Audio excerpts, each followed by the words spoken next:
ગઈ તારીખ 12/8/2025ના રોજ ઝીંઝુવાડા પોલીસ સ્ટેશનની હદમાં આવેલ આદરિયાના ગામની અંદર સોનીનો વેપાર ધંધો કરતા નીતિનભાઈ છનાભાઈ સોની કે જેઓ પોતાની દુકાન ધરાવી અને સોના ચાંદીનો વેપાર ધંધો કરે છે. તેઓના ઘરે કેટલાક ઇસમો આવેલા અને પોતે ઇન્કમ ટેક્સના ઓફિસર છે તે રીતની ઓળખાણ આપેલ અને તેઓને ડરાવીને ધમકાવીને તેમની પાસે કુલ 6,50,000નો મુદ્દામાલ લઈ ગયેલા, જેમાં કેટલીક 1,30,000 જેટલી રોકડ રકમ હતી અને બાકી સોનાની ચીજ વસ્તુ હતી. જે અનુસંધાને ઝીંઝુવાડા પોલીસ સ્ટેશનની અંદર ગુનો નોંધાયેલ અને આ તપાસ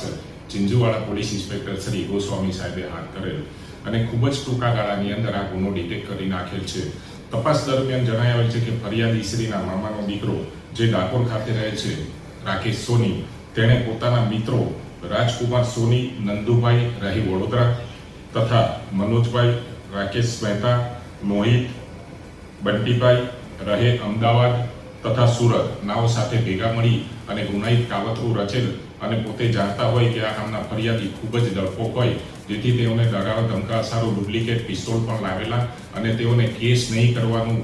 ધમકી આપી અને તેમની પાસેથી રોકડ રકમ તથા સોના ચાંદીના દાગીના કઢાવી લઈ ગઈ. આ ગુનાના કામે ડિટેક્શન થતાં મોટાભાગના આરોપીઓ ઝડપાઈ ગયેલા છે અને તેઓને રિમાન્ડ પર લેવાની તજવીજ ચાલુ છે તથા 100% મુદ્દામાલ રિકવર કરવામાં આવેલ છે. તેમજ આ ગુનામાં વપરાયેલ મારુતિ વાન તથા સ્કોર્પિયો ગાડીને કબજે કરવામાં આવેલ છે.